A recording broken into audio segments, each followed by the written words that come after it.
오늘 본문은 이제 욥이 마지막으로 회개하는 그런 장면입니다. 성경에 보면 많은 인물들이 있어요. 또 어떤 면에서는 정말 믿음이 좋다라고 말할 수 있는 다윗, 또 다니엘, 대단한 인물이지요. 그러니까 이제 성경에 기록되어 있지 않습니까? 많은 인물들이 있는데요. 다 하나님을 알고 하나님을 다 섬기지요. 근데 그분들이 다 하나님을 알고 섬기는데 과연 욥만큼 하나님을 알까요?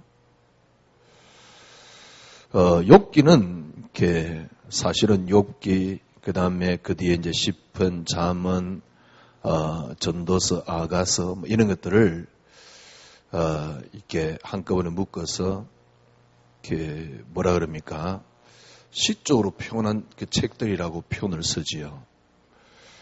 이제 하여튼 지금 잠깐 생각이 안 나는데요. 이제 그런 책이라 그러는데, 그래서 이제 이렇게 욥기도 읽어보면 굉장히 이렇게 표현들이 시적인 표현으로 되어 있습니다. 시가서라 그러죠. 이제 시적인 그런 표현으로 되어 있어요. 그리고 이제 그 표현들 읽다 보면 무슨 말인지 잘 이해도 잘 안 돼요.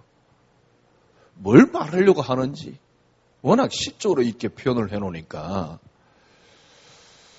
그래서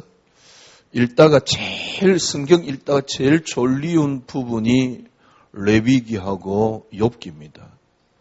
욥기 1장, 2장, 3장까지는 그나마 읽는데 그 뒤로부터는 그냥 졸고 싶으면 읽으면 되는 성경이지요.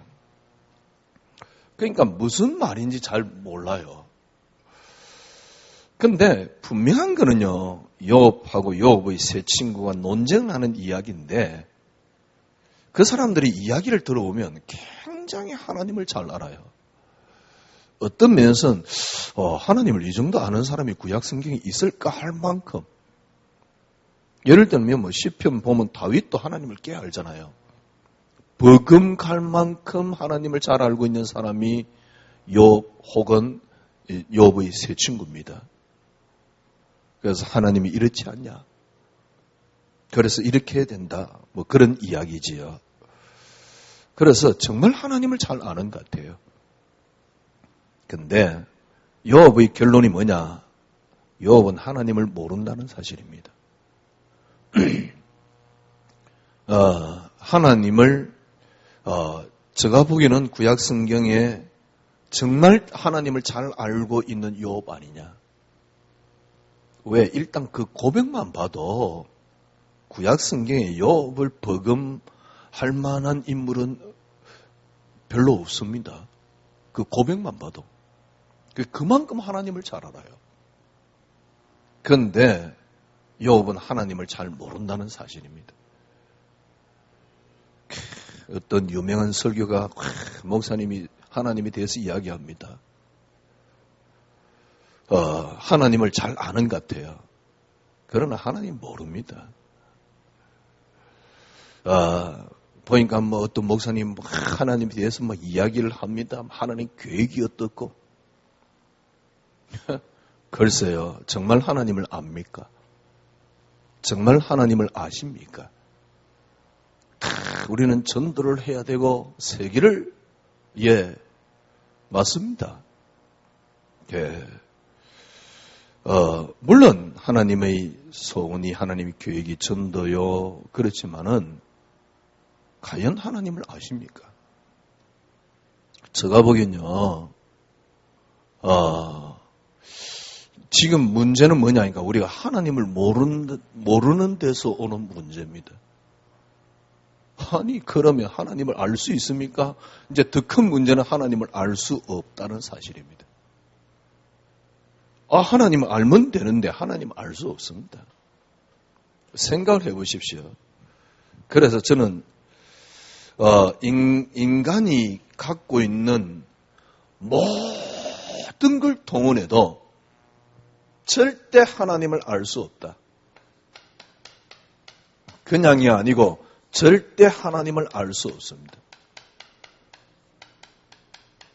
그래서 누가 하나님이 어떤 분이다라고 말하는 것은 굉장한 주관적인 생각일 가능성이 있습니다.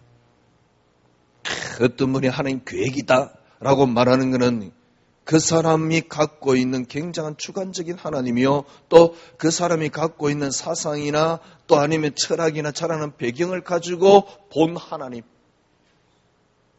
이 말은 코끼리 한 면을 보고 코끼리가 이렇다. 예를 들면 봉사가 코끼리 다리 만져보고 코끼리가 이렇다라고 말하는 것 같아요. 아니 목사님 어찌 그렇게 말합니까? 자세히 들어보세요. 절대 인간은 하나님을 알 수 없습니다. 그래서 어떤 분이 하나님이 이런 분이다, 하나님 계획이 이렇다. 제가 보기엔요, 코끼리 다리 하나 만져보고 하나님이 코끼리가 이렇다라고 말하는 것 같아요. 그런데 코끼리 다리 만져보고 코끼리는 또 둥글어. 그냥 둥글다 그러면 그게 코끼리입니까? 너무너무 잘못 본 거지. 코끼리가 어떻게 둥급니까? 근데 맹인이 코끼리 다리 만져보고 코끼리는 둥글어. 기둥각 같아. 둥근 기둥각 같아. 코끼리 안에 둥근 기둥각 같은 다리가 있습니다. 그러나 그건 코끼리가 아니잖아요. 코끼리 다리일 뿐이지. 코끼리가 둥근 기둥과 같다라고 계속 강조해 뿌리면 그 사람은 코끼리를 틀리게 이야기를 하는 거잖아요. 안 맞습니까? 이 사람은 확실해. 왜? 자기가 만져봤기 때문에. 그래, 확실하게 이야기하는 거야. 코끼리는 둥글어. 둥근 기둥과 같아. 너무너무 확실하게 이야기해. 왜? 분명히 자기는 만져봤거든. 그런데 코끼리가 둥근 기둥과 같다라고 이야기를 하면 코끼리를 틀리게 이야기하는 거잖아요. 제가 보기에는 지금 교회가 범하고 있는 오류입니다. 한쪽 면만 딱 부각해가지고 그게 하나님인 양 설명을 하고 있어요. 그래서 제가 보기에는요, 지금 말하는 게 수많은 설교자들이, 목사님들이 말하는 게 어떤 하나님 표현, 물론 성경을 가지고 표현했습니다만은 그것도 다 단면적인 하나님일 뿐입니다. 그래서 어떤 결론이냐? 절대 인간은 하나님을 알 수 없다. 성경을 가지고 아무리 분해를 하고 파헤쳐도 하나님을 알 수가 없다. 특별히 육을 갖고 있는 인간은, 육이 없다 그러면 그건 죽은 인간이잖아요. 육을 갖고 있는 인간은 절대로 하나님을 알 수 없고 하나님을 봐도 단면적인 하나님을 볼 수밖에 없어요. 그래서 글쎄 어떤 분이 막 하나님이 이런 분이다 저런 분이다. 만약에 봉사가 분명히 만져봤어요. 그래 코끼리 만져보니까 둥글어. 그래 코끼리는 둥글어. 기둥과 같아. 그러니까 하나님을 완전히 틀리게, 코끼리를 완전히 틀리게 설명을 하고 있거든. 근데 둥근 한 부분이 있다니까. 근데 그게 너무 강조돼 뿌리면 완전 코끼리를 엉터리로 설명하는 거거든. 제가 보기엔요, 수많은 사람들이 명분은 좋잖아요. 우리 인간이 지금 사단에게 잡혀있지 않냐, 끝까지 된다. 명분은 좋아요. 우리가 지금 세계를 어떻게 해야 된다. 명분은 좋아요. 근데 그거는 굉장히 설득력 있고 그거거든요. 그러나 하나님이 그런 분이라고 말을 할 수는 없어요. 이게 참 어떤 면에서는 조심스러운 이야기고요. 어떤 면에서는 이해하기 좀 어려운 이야기거든. 아니, 그러면 그렇게 말하는 니는 아냐? 저도 모릅니다. 저도 알 수 없어요. 하나님을 인간은 모든 지식을 총동원하고 지구상에 있는 모든 과학을 총동원하고 지구상에 있는 모든 걸 동원해도 절대 결코 하나님을 알 수는 없습니다. 하나님을 어떻게 알 수 없습니까? 이렇게 다르게 굳이 설명을 하자면 육을 입었기 때문에요.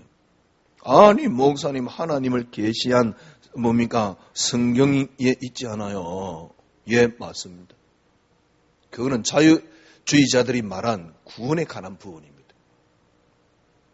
예를 들면 성경의 우주 창조에 대해서 물론 잠깐 하나님께서 그렇게 만들었습니다. 그죠? 창조, 이제 6일 설명하면서 우주 창조에 대한 이야기를 하잖아요. 우주 창조 얼마나 완벽합니까? 태양과 지구 사이 거리가 얼마나 완벽합니까? 다른 행성에 인간이 생명이 존재한다. 미안하지만 결코 밝힐 수 없습니다. 그게 인간의 무능이요 인간의 한계입니다. 어떻게 감히 인간이 하나님 능력에 도전을 한단 말입니까? 그렇지? 하나님이 없다 그러는 놈도 더 무식한 놈이요. 인간이 진화되어서 이만큼 발전했다는 놈도 진짜 보통 무식한 게 아니잖아요. 어떻게 우주의 기원을 설명을 하겠습니까? 태양하고 지구 거리가 이렇게 완벽합니까? 조금만 가까워도 살 수 없는데요. 진화되어서 살 수 있겠지. 말이 안 되는 이야기입니다. 극지방 가보세요. 거기 생명이 있는가? 얼음밖에 없는데.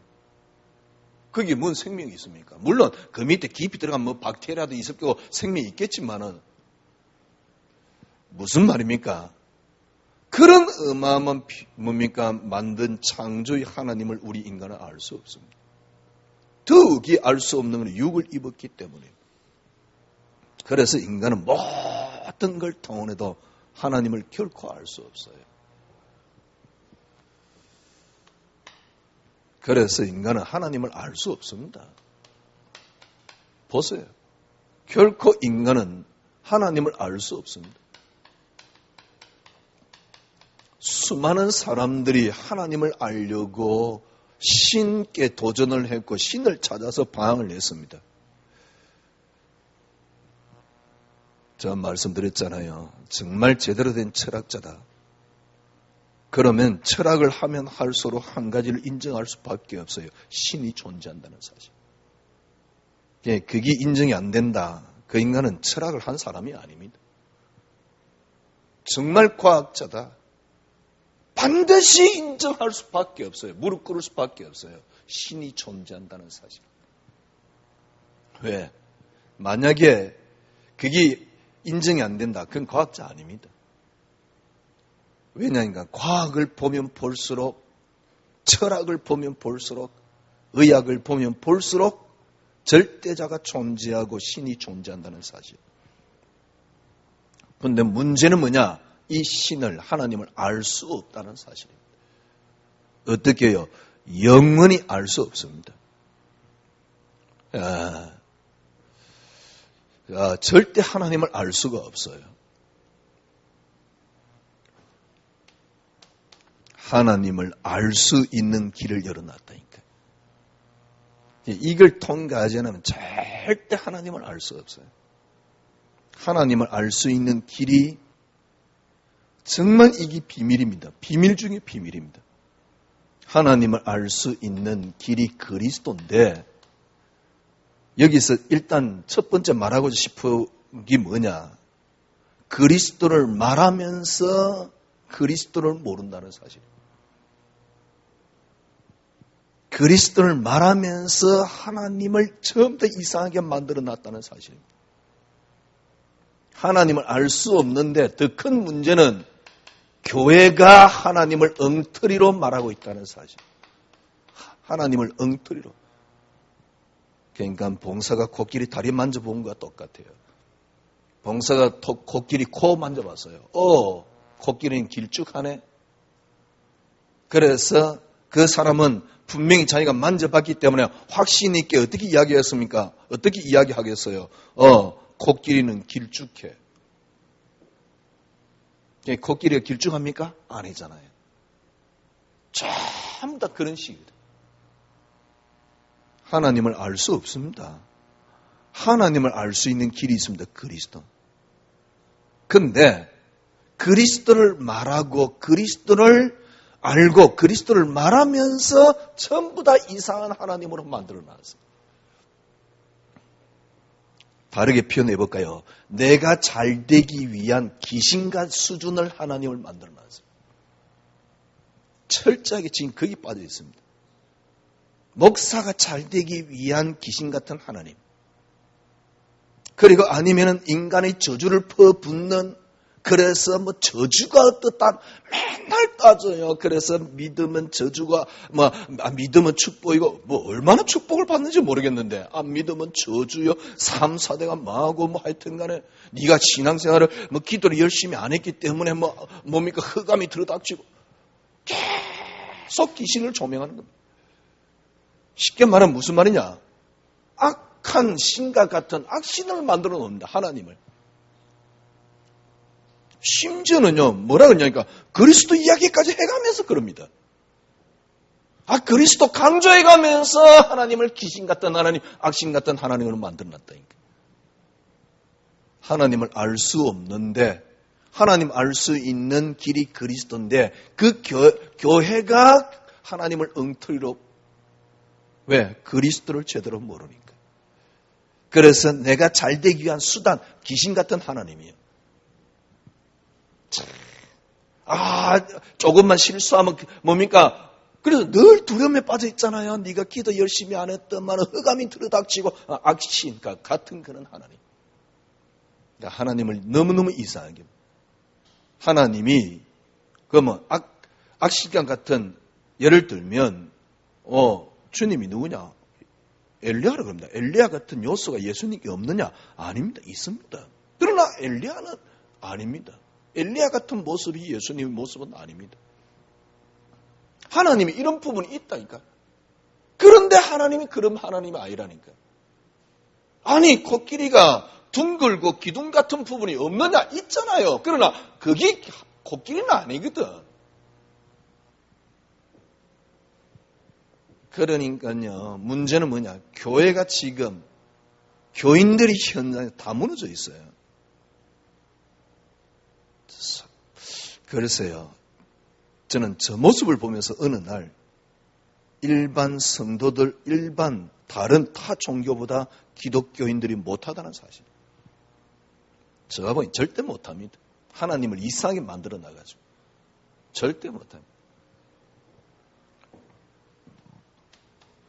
하나님을 알아버리면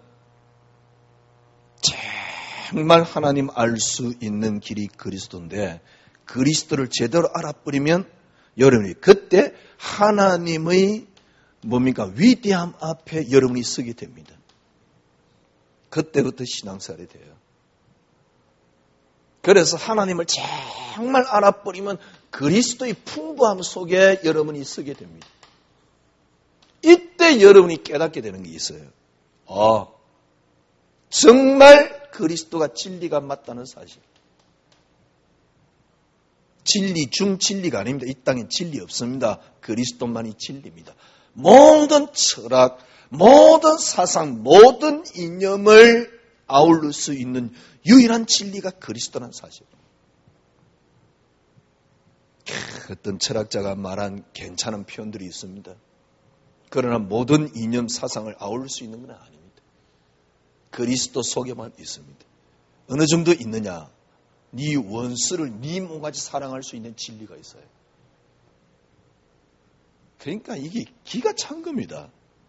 그래서 여러분들이 지금 그리스도를 한 걸음씩 한 걸음씩 알아가고 있다는 게 이게 기가 찬 거예요. 그 인생이 뭐 그렇게 더 필요한 게 있습니까?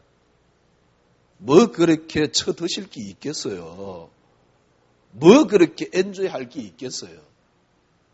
우리가 그리스도를 점점 알아가는 이 축복만큼, 이 행복만큼 큰 게 어디 있다고요. 그래야 인간이지. 뭡니까? 먹는 것에 글쎄요. 그래봤자 암밖에 안 걸립니다. 그거 먹고 암 걸리란 말이 아니고요. 그렇죠? 너무 기름기 많이 먹어가지고 문제 생기잖아요.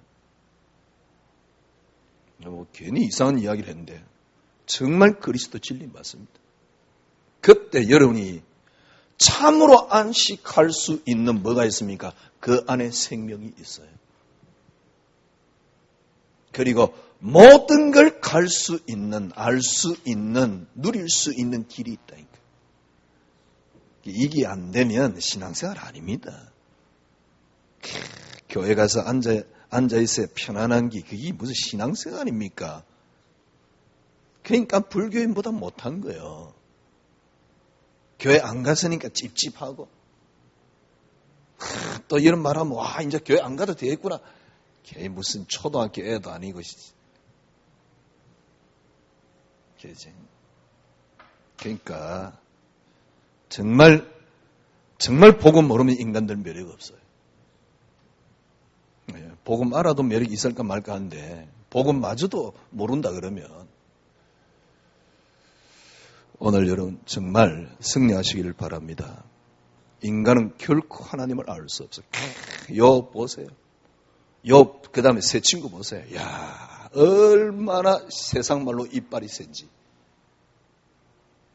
기독교인들이 죽으면 전부 다 물에 빠지면 전부 다 입만 떠오른다 그러잖아요. 얼마나 이빨 센지. 그래가지고 하나님이 이런 분이다. 욥에게 설명해요. 아니다. 욥이 또 변명합니다. 하나님 이런 분이다. 그런데 하나님에 대해서 너무너무 잘 아는 거예요. 둘 다요. 욥의 친구나 욥. 그런데 욥에게 하나님이 나타나서 내가 어떤 분인가를 설명을 해요. 그때 욥이 탁 무릎 꿇잖아요. 그리고 회개하잖아요. 내가 하나님을 하나도 몰랐습니다. 예, 그렇습니다. 하나님을 알 수 없습니다. 하나님 아는 길이 그리스도인데 교회가 이걸 모르니까 엉터리로 하나님을 만들어 놨어요. 코끼리 길쭉한 걸 보고 코끼리라고 지금 말하고 있는 거예요. 동그란 기둥 같은 걸 지금 코끼리라고 이야기를 하고 있는 거예요. 무슨 말이냐? 동그란 기둥 같은 걸 걸고 코끼리라고 이야기하고 있는, 그러니까 기둥 같은 걸 보고 하나님이라고 이야기하고 있는 것 꼴깍 같다니까. 왜냐니까 그리스도를 모르니까. 그래서 내가 잘 되기 위한 수단의 귀신 같은 하나님으로 만들어 놨어요. 여러분들이 하나님을 알 수 있는 길이 있습니다. 그리스도. 그 그리스도를 여러분이 확인하면 할수록 하나님 위대함이 여러분에게 나옵니다. 그 그리스도를 확인하면 할수록 그리스도의 풍부함이 나옵니다. 그때 그리스도는 길이 되고 진리가 되고 생명이 되는데 이게 하나님이요. 이게 성경이요. 오늘 지금 우리는 욥기를 읽었습니다. 여기에 첫 번째, 먼저 여러분 생각 하나를 고쳐야 될 게 뭐냐니까 욥, 사단과 하나님과의 관계입니다.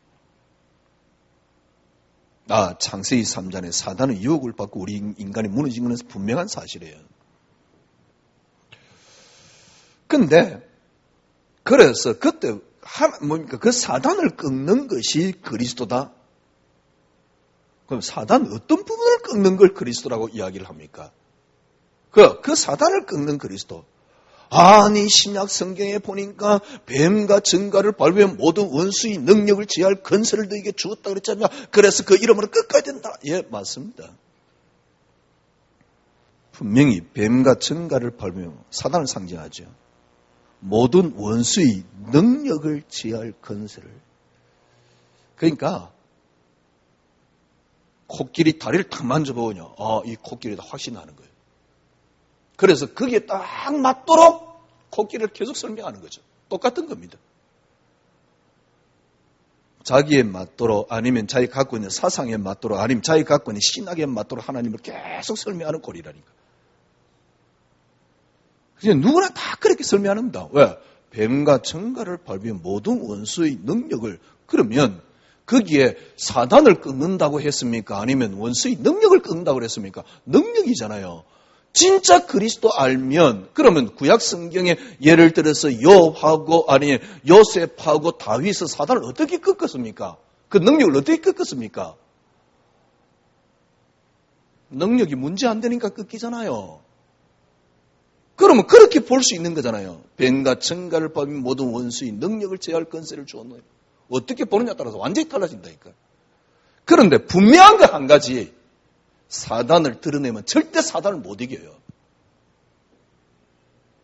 사단을 드러내면 평생 사단에게 사로잡혀 있어. 영적 문제를 드러내면 평생 영적 문제에 사로잡혀 있고, 흑암을 드러내면 평생 흑암에 사로잡혀 있어요. 빙신들. 그리스도를 확인해 버리면 더 이상 흑암이 문제가 안 되는 게 신앙생활이지. 내 영적 문제 있어도 괜찮아요. 왜? 그리스도 확인하니까. 그게 그리스도를 누리는 방편이니까. 그게 내게 더 이상 문제 안 되니까. 그걸 알았기 때문에 이 땅에 그리스도의 위대한 사랑을 내가 점점 확인할 수 있으니까. 그런 것이지. 평생 그리스도 이름으로 사단 꺾는다고요. 아무리 꺾어도 그 놈의 새끼는 왜 그래 안 꺾이는지. 왜? 어느 순간이요, 사단이 강조되니까 하나님 같은 수준 위에 올라가 있어요. 사단은 그런 존재가 아닙니다. 하나님이 탁 부릅니다. 야, 사단아, 네가 어디 갔다 왔냐? 아, 돌아다니다 왔습니다. 그러면 욥을 이야기합니다.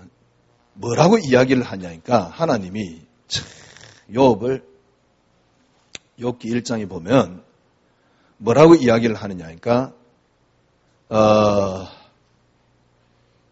1장 8절입니다. 사단이 이르되 네가 내 종 욥을 주의하여 보았느냐?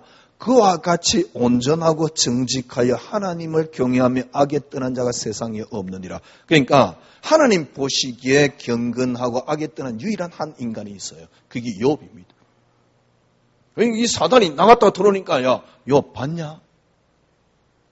그러니까 이 사단이 뭐라 그러냐니까 아니 하나님을 경외하는데 어찌 까닭이 없겠습니까?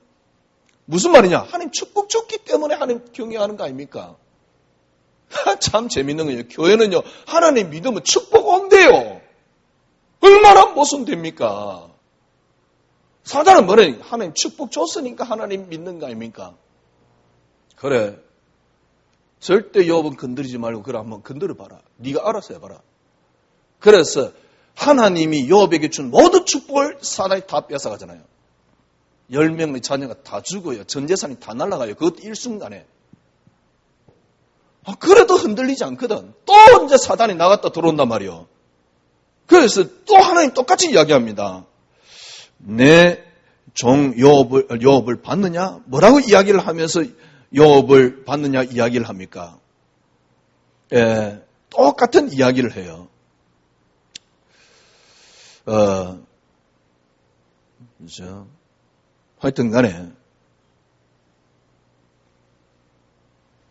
2장이지요. 1장에서 찾으려고 그러니까. 2장 3절에 보면, 여호와께 사단에 이르되 네가 내 종 욥을 주의하여 보았느냐? 그와 같이 온전하고 정직하여 하나님을 경외하고 악을 떠난 자는 세상에 없느니라. 네가 나를 충동하여 까닭 없이 치게 하였지만은 여전히 온전히 굳게 지켰느니라. 그러니까 사단이 와서 이야기합니다. 아니 가죽으로 가죽을 바꾸오니 사람이 모든 소유물로 자기 생명을 바꾸올지일까? 손을 펴서 주의 손을 펴서 그의 뼈가 살을 치소서?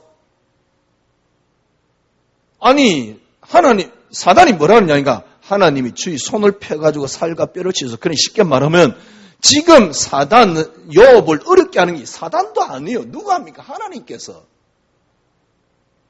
사단은 그거 할 수 있는 존재도 아니라니까.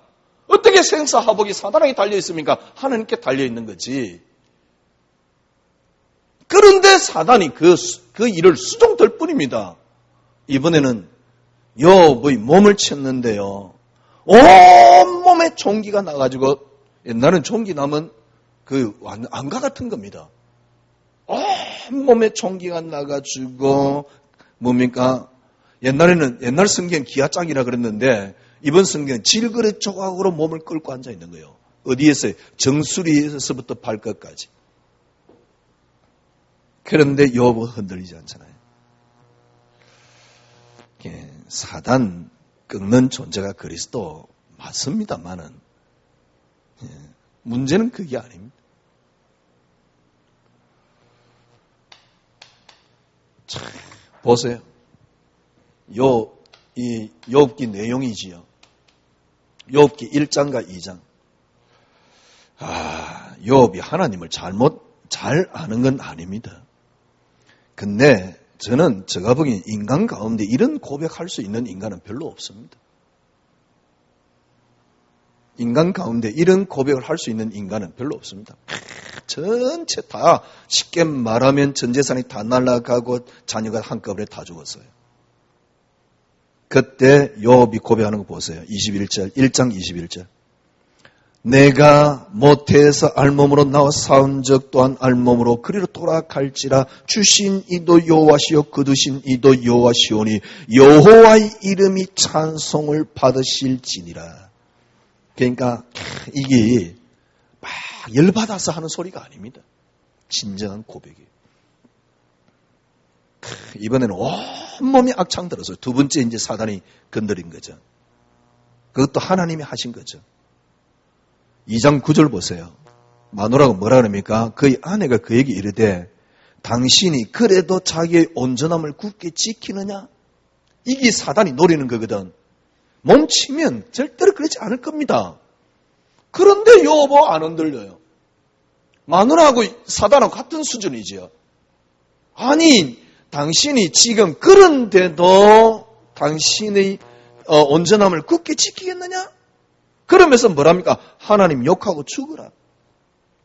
그때 욥이 하는 말입니다. 그가 이르되 그대의 말이 한 어리석은 여자의 말과 같도다.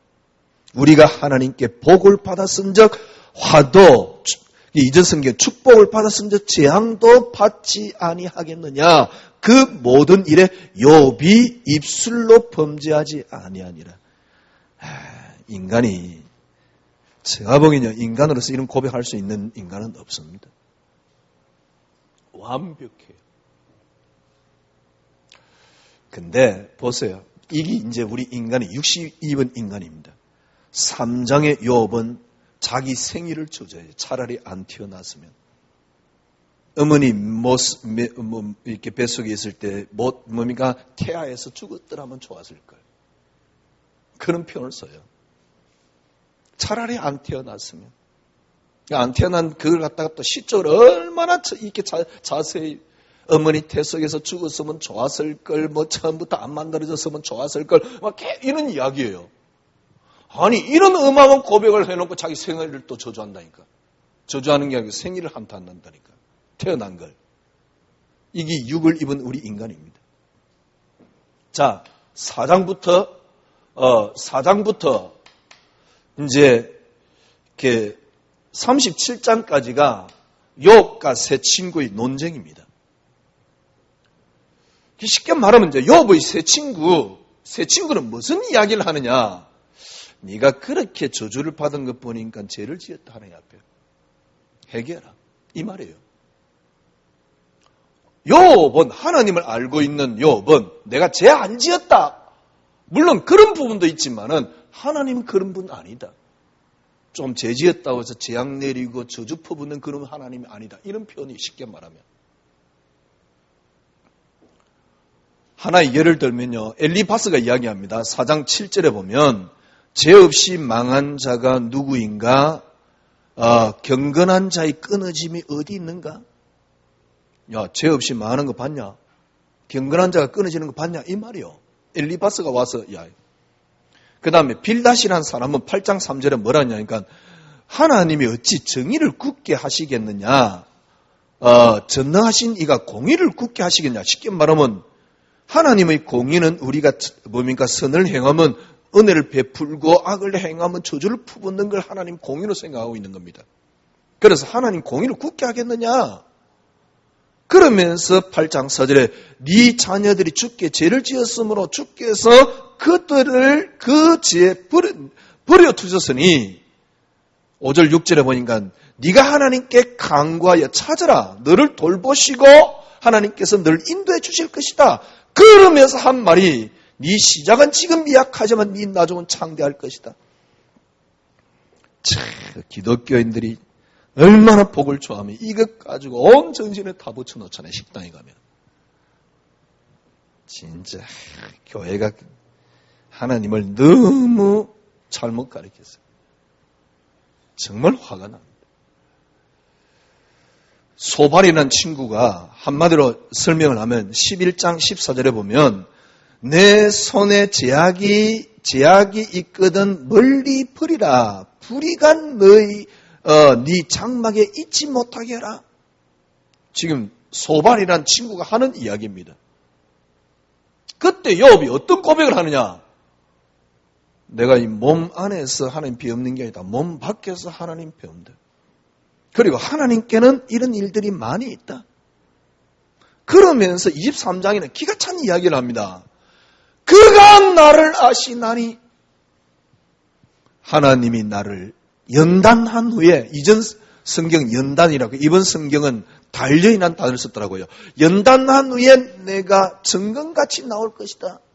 이번 성경은 순금같이 나올 것이다. 그가 나를 아시나니 그가 나를 연단한 후에 나는 정금같이 나올 것이다. 순금같이 나올 것이다. 그렇게 표현을 썼어요. 이게 욥이 한 말입니다. 그러니까 논쟁을 하다가 안 돼요. 그죠? 32장 1절입니다. 이제 쉽게 말하면 욥하고 친구들하고 논쟁한 결과라고 볼 수 있죠. 32장 1절.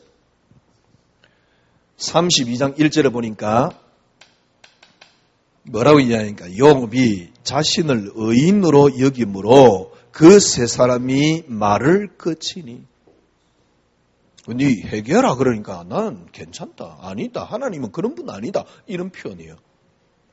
그러니까 이제 새 친구가 욥이 자신을 의인으로 여김으로 더 이상 말을 안 하는 겁니다. 말을 거치니. 그러니까 욥은 하나님에 대해서 너무 큰 확신이 있잖아요. 확신이 있으니까 1장, 2장에 어마어마한 고백을 했지. 그때 하나님이 나중에 엘리야가 이야기를 하는데 엘리야 이야기 다 끝나고 난 뒤에 엘리야가 너무 화가 나서 막 욥에게 퍼붓는 겁니다. 그거 딱 끝나고 난 뒤에 38장에 드디어 하나님이 욥에게 딱 나타나요. 하나님에 대해서 너무 잘 알고 있는 욥에게 38장이 나타납니다. 38장 1절에 보니까 그때 여호와께서 폭풍우 가운데 욥에게 말씀하여 이르시되 무지한 말로 생각을 어둡게 하는 자가 누구냐? 자, 4절 보세요. 내가 땅에 기초를 놓을 때 너는 어디 있었느냐? 네가 깨달아 알았거든 말할지어다. 5절에 누가 그것의 도랑법을 정하였는지 누가 그 줄을 그것의 위에 띄었는지 네가 아느냐? 6절에 그것의 주추가 무엇으로 세웠으며 그 모퉁이 돌을 누가 낳았느냐? 8절에 바다가 그 모태로부터 터져 나올 때 문으로 그것을 가둔 자가 누구냐? 쉽게 말하면 16절 보세요. 네가 바다의 샘에 들어갔었느냐? 깊은 물 밑에 걸어 다녀 보았느냐? 아 참, 하나님 희한한 하나님이요. 하여튼 계속 따지는 겁니다. 네가 나를 안다고 그렇게 이야기했었는데 내 진짜 아냐? 그 말이에요. 네가 진짜 아느냐? 39장 보세요. 산염소가 새끼 치는 때를 네가 아느냐?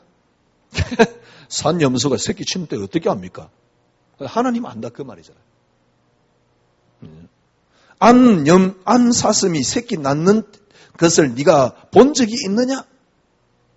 그것이 몇 달 만에 만석되는지 네가 아느냐?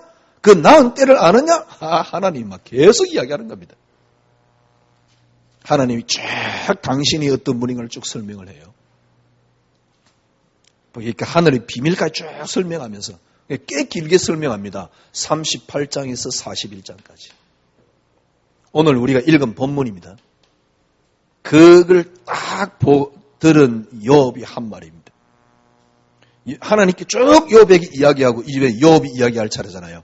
욥이 여호와께 대답하여 이르되, 쭉 들어보니까 그래, 하나님 못하실 일이 없고 무슨 계획이든지 못 이루실 없는 줄 압니다.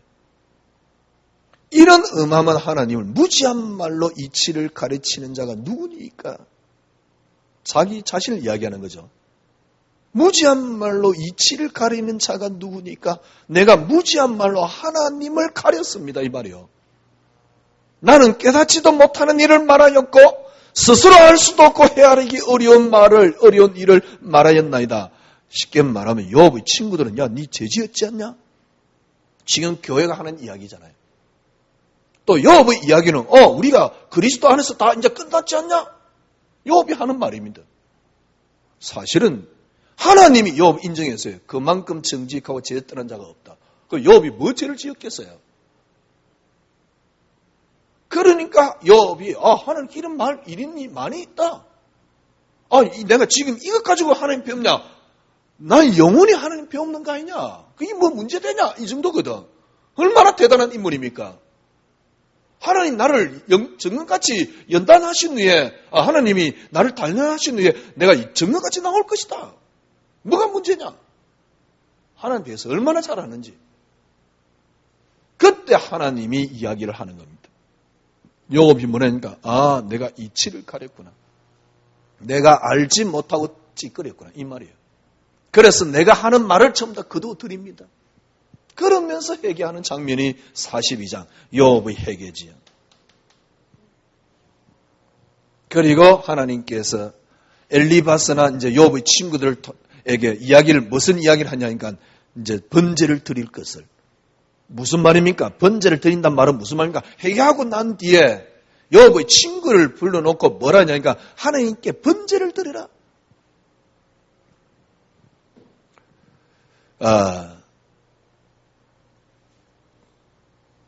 그 42장 8절.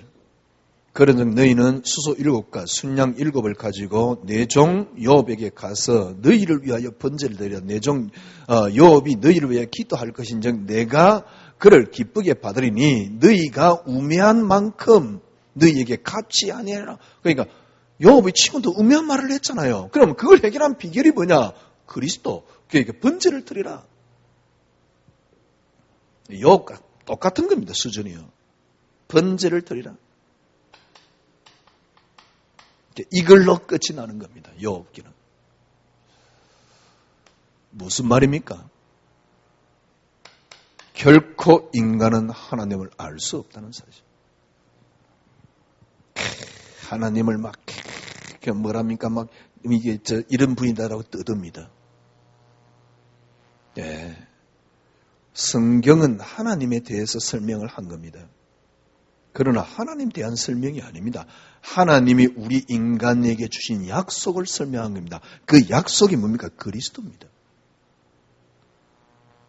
그래서 일단 여러분들이 그래서 신앙생활 하면서 이제 우리가 지금쯤 제가 한 가지 느끼는 게요. 너무 하나님이 하나님 안 되게 만들어 놨다는 사실. 교회가.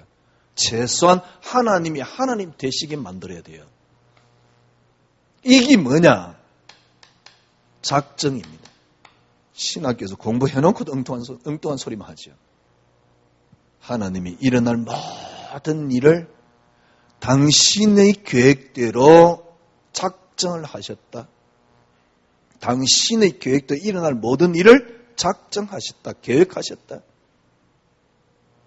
그 작정을 가장 설명 잘하고 에베소 1장입니다.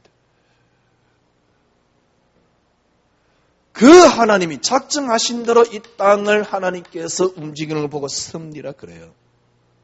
최소한 이래 돼야 돼요.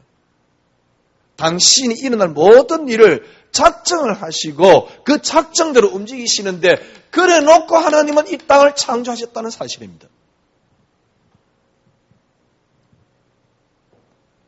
목사 말이 하나님 말이라고 억지로 설명을 하면 곤란해요. 그리고 성도들을 목사 말을 듣도록 하면 곤란합니다. 욥 보세요. 욥의 친구들 보세요. 다른 건 다 틀리고 네 말이 맞다 이 말이 아닙니다. 어떤 것도 그냥 심지어는 내 말을 붙잡아라 이런 식이거든. 근데 명분은 내가 지금 하나님 언약을 설명해서 네가 붙잡아라 그런 말인데 정말 이거하고 맞습니까? 그러니까 정말 어떤 데는요 한계에 부딪히고 어떤 데는 회의가 와요. 여름만이라도 이 이야기를 하니까요 또 싫다고 가는 인간들도 있네. 대단한 인간들이죠. 제가 보기엔요 글쎄 구원 받았는지 모르겠어요. 왜냐니까 그리스도는 내게 만족이 안 되는데 그래서 나를 위한 하나님을 만들어 놓고 그걸 하나님이 그냥 이렇게 숨기면서 살아가는데 그래서 늘 찾는 게 뭐냐니까 내가 안해서 안 되고 정말 복음 맞습니까? 조금 무식하지만 진짜 복음 이야기하는 목사님들 책이라도 한번 읽어보라니까 맞는가 틀린가. 일단 여러분들이 하나님께서 하나님 되시려면 일단 가장 기본적으로 하나님 작정, 섭리, 창조예요. 자, 여기서 한 가지 중요한 게 있습니다. 하나님의 작정, 하나님의 섭리, 하나님 창조가 뭐냐? 하나님이 알 수 없다니까 영원토록. 그런데 하나님이 당신을 우리에게 계시해 줬습니다. 그게 뭡니까? 그리스도입니다. 하나님 작정이 뭡니까? 그리스도입니다. 하나님이 그리스도로 이 땅을 창조했습니다. 그러니 하나님 작정이 그리스도죠. 그래서 하나님은 처음부터 이 땅을 어떻게 해요? 그리스도로 하나님께 시작했다니까. 요한복음 1장 1절에서 3절 그가 없이는 창조된 것이 없습니다. 일단 우리 인간들도 하나님 형상대로 창조했습니다.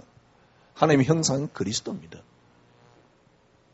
그러면 이 땅이 왜 존재를 합니까? 왜 창조를 했습니까? 왜 존재를 합니까? 그죠? 그게 골로새 1장 16절입니다. 그로 말미암고 그를 위하여. 아니 그로 말미암고 그를 위하여 이 땅을 창조했단 말입니까? 예, 그게 하나님의 영광입니다. 그래서 모든 것들이 이 땅에 있는 모든 것들은 에베소 1장 10절 그리스도로 통일되도록 되어 있어요. 제가 보기엔요 이렇게 하긴 안 되면 하나님을 코끼리 봉사가 코끼리 다리 만져보고 하나님이라고 코끼리라고 말하는 건 똑같아요. 제가 보기엔 최소한입니다. 여기서부터 틀린 겁니다. 하나님 작정이 어디 있어요? 내가 하면 하나님이 하셔야 되는데. 그래서 나를 위한 하나님. 심지어는요 어느 정도 이야기하느냐. 하나님은 성도를 위하여 존재한다. 이런 식이에요. 예배는 하나님 것이 아니고 우리 것이다. 조엘 오스틴 마누라 빅토리아 오스틴이 한 말입니다.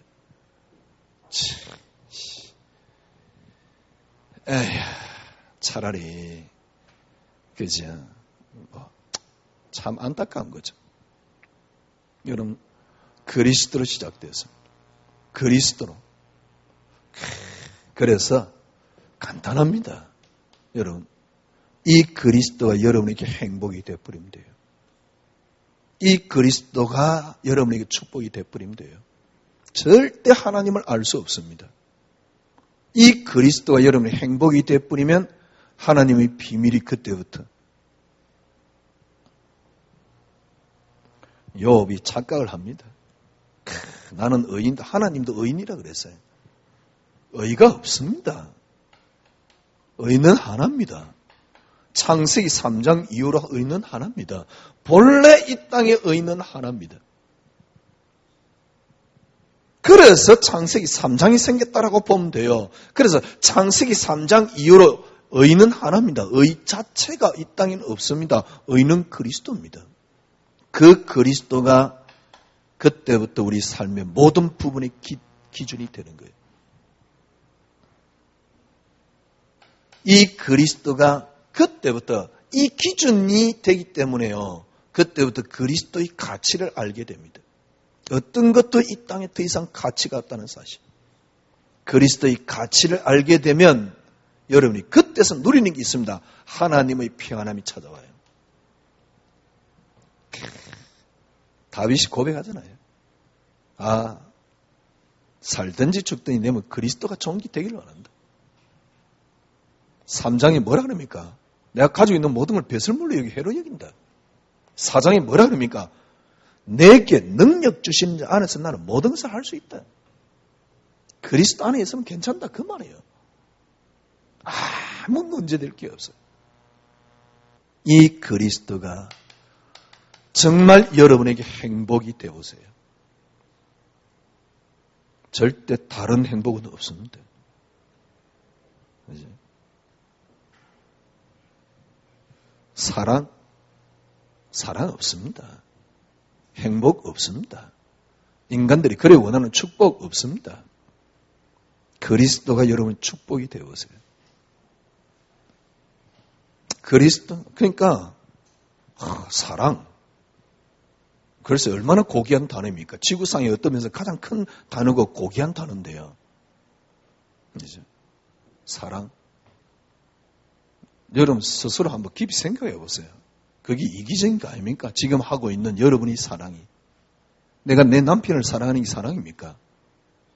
그걸 어떻게 사랑 아니라고 이야기할 수 있겠어요? 내가 내 자녀를 사랑해. 그게 정말 사랑입니까? 그러면 내가 내 자녀를 사랑해야지. 사랑 안 하면 되겠습니까? 사랑해야지. 그런데 내 자녀만을 사랑하는 이기적인 건데 그게 진정한 사랑 맞습니까? 철학도 없습니까? 인간은 생각도 없습니까? 그게 정말 사랑이 맞습니까? 아니잖아요. 그게 진짜 사랑이 되려고 하면 그리스도가 사랑이 돼야 됩니다. 그러면 진정한 사랑이 나옵니다. 진짜 바보스럽죠. 우리가 막 기도하면 또 흑암이 오니까 뭐 우리 끄고 뭐 기도하면 역사 일어난다. 그리스도가 행복이 되면 다 따라옵니다. 근데 이게 안 되는데 막 열심히 한다. 진짜 복음을 맞고 하나님 모르게 막는 거예요. 그리스도가 축복이 되면 다른 게 축복 아닙니다. 해보세요. 그리스도가 여러분에게 축복이 돼요. 그리스도가 여러분에게 참된 만족이 되는 겁니다. 이게 응답입니다. 다 들어있습니다. 그래서 저희들은 그리스도의 깊이를 조금씩 알아가는 겁니다. 승리하시기를 바랍니다. 하나님 감사합니다. 오늘 욥을 통해서 우리의 무지함을 고백합니다. 욥을 통해서 우리의 우매함을 고백합니다. 그래서 오늘 이 시간에 다시 한번 욥의 친구가 번제를 드리듯이 그리스도 이름 앞에 무릎 꿇습니다. 주의 은혜로 저희들을 채워 주시옵소서. 예수 그리스도 이름으로 기도드려옵나이다. 아멘. 지금은 우리 구주 예수 그리스도의 놀라우신 은혜와 하나님의 크신 사랑하심과 성령님의 인도교통 충만하심이 말씀 붙잡은 주의 언약의 백성들 머리 위에 지금으로부터 영원토록 함께 계실지어다. 아멘.